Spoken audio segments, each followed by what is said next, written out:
ចំពោះខ្ញុំផ្ដោតខ្លាំងណាស់ទៅលើសេចក្តីស្រឡាញ់អញ្ចឹងពេលខ្ញុំទៅរៀននៅស្រុកគេមហាខ្វះលុយពេលខ្ញុំជួបផ្ទះនៅម្ដងខ្ញុំចរចាជាមួយគេណាហើយជីវិតខ្ញុំមិនដឹងថាខ្ញុំជាវា extraordinary ចំពោះខ្ញុំក៏មិនដឹងទេខ្ញុំមានអារម្មណ៍ថាប្លែកអស្ចារ្យជាងគេចំពោះខ្ញុំណាពេលខ្ញុំចរចាគេហើយខ្ញុំរស់នៅជាមួយផ្ទះគេបានតែ2 ខែគេឈប់យកលុយឯងភាគច្រើនអញ្ចឹង2 ខែបន្តមកទៀតគឺខ្ញុំបានបាយ free ខ្ញុំបានហើយស្រាប់ហើយនៅបន្ទាប់ទៀតគឺថាកៅអៅខ្ញុំគេបត់អត់ហើយស្រាប់គឺតែងតែអញ្ចឹងហើយខ្ញុំអត់ដឹងថាហេតុអីបាទអញ្ចឹងខ្ញុំមានអារម្មណ៍ថាវាសនាខ្ញុំសំណាងមែនតើខ្ញុំទៅណាមកណាមិត្តភ័ក្តិមានអារម្មណ៍ថាបើខ្ញុំអត់ទៅគេ cancel បើខ្ញុំទៅគឺសប្បាយដូច្នេះហើយវាមានកត្តាមួយដែលខ្ញុំបច្ចុប្បន្ននេះខ្ញុំពិចារណាទៅ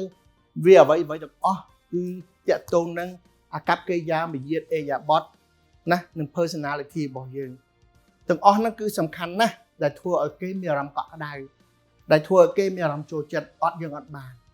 ក្នុងជីវិតយើងមានសេចក្តីស្រឡាញ់ណាគេថា you can only be rich if you are able to give លើโลกនេះទៅណាដូចណាទេអ្នកឯងអាចធ្វើខ្លាចជាអ្នកមានបានបើអ្នកឯងយល់នៃសេចក្តីការផ្ដល់ឲ្យអ្នកដទៃបើយើងមិនទាន់មានចិត្តទលំទលាចេះចែកម្លែកទេក្នុងជីវិតយើងមិនងាយមានទេយកចិត្តទុកដាក់ពាក្យហ្នឹងសំខាន់ណាស់បាទមានន័យណាស់ហើយជីវិតណាបើសិនវាអត់មានសេចក្តីស្នេហាស្រឡាញ់មេត្តាធម៌ហ្នឹងបើអត់ទេគឺអត់មានន័យទេបាទហើយជីវិតបើគ្មានសេចក្តីស្រឡាញ់ទេជីវិតហ្នឹងដូចរស់នៅក្នុងឋាននរកអញ្ចឹងក្តៅក្រហាយមួម៉ៅតក់ក្រហល់ឆេវឆាវណាហាក់បីដូចចង្អៀតចង្អល់ចំណែន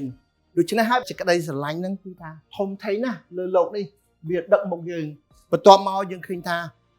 wealth ហើយនិង success គេតែឲ្យយើងរើសក្នុង3ហ្នឹងតែយើងរើសយកមួយណាអ្នកខ្លះយក love អ្នកខ្លះយក success អ្នកខ្លះយក wealth success គឺភាពជោគជ័យចំពោះខ្ញុំមើលលើកជោគជ័យគឺជោគជ័យដែលមានឡានមានផ្ទះមានសម្ភារៈនិយមមានពេញជុំវិញចាយលុយហូរហៀខ្ញុំជួបអ្នកមាន10គឺច្រើនណាស់ខ្ញុំអត់ចង់និយាយភាគរយទេគឺមហា boring អុកសុកធុញហាក់បីដល់លុយប្រមាណក៏មិនបំពេញតម្រូវការទឹកចិត្តគាត់ដែរគាត់ដើរលេងអស់កន្លែងគាត់ទិញរបស់អស់ចង់បានចិត្តហាក់បីតែលើโลกនេះមិនស្ងប់អារម្មណ៍គាត់គួរឲ្យសោកស្ដាយគួរឲ្យអាណិតហើយចំពោះដែលអ្នកមានទ្រព្យណាក៏ដូចគ្នាដែរសិតតែអញ្ចឹងទ្រព្យសម្បត្តិគឺដូចទឹកសមុទ្រអញ្ចឹងហេតុអ្វីអ្នកណាគេផឹកទឹកសមុទ្រ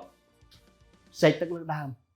អត់ចេះស្ងប់អត់ចេះសប្បាយចិត្តមានប្រពន្ធណាក៏វិជ្ជមានក្នុងចិត្តដែរហើយកុំឃើញគេអ្នកមានអស្ចារ្យកុំមើលខ្ពស់អ្នកមានគឺមានបញ្ហាអ្នកមានធ្ងន់ណាស់អ្នកក្ររេចអរួចទេធំណាស់ដោយអ្នកមានអញ្ចឹងគេថាជំងឺអ្នកមានធ្ងន់ខុសជាងជំងឺអ្នកក្រជំងឺអ្នកមានគឺអស់រាប់ម៉ឺនជំងឺអ្នកក្រយើងទៅទិញថ្នាំ pharmacy តិចតួចជាបានដូច្នេះហើយគុំសម័យអ្នកមានពេកគឺវិជ្ជមានណាស់បាទដូច្នេះហើយបើយើងរើសយកបានជោគជ័យនិងបានមានទ្រព្យសម្បត្តិភាគច្រើនដាក់បានយូរទេបរាជ័យចាំឲ្យច្បាស់មិនដែលបានជោគជ័យអត់បានយូរហាក់បីជាក្រងទីហ្មងខ្ញុំអាចហ៊ានក្រងទីបើសិនជា love អត់មានចឹង love គឺដឹកមុខសេចក្តីស្រឡាញ់មេត្តាធម៌អានឹងគឺដឹកមុខដូច្នេះហើយបើចង់ឲ្យពីខាងហូចថិតថេរតើតែមានចង្កោគ្រឹះមួយមាំអានឹងទាំងអស់ហ្នឹងគេថាចង្កោបុកដកស្មាទុកបាប្រែតដែលរឹងមាំអត់ទៅណាទេបានអ្វីព័ទ្ធជុំវិញនឹងបានដោយបកគោនៅក្នុងសមុទ្រមួយស្លែដោះជុំវិញអញ្ចឹង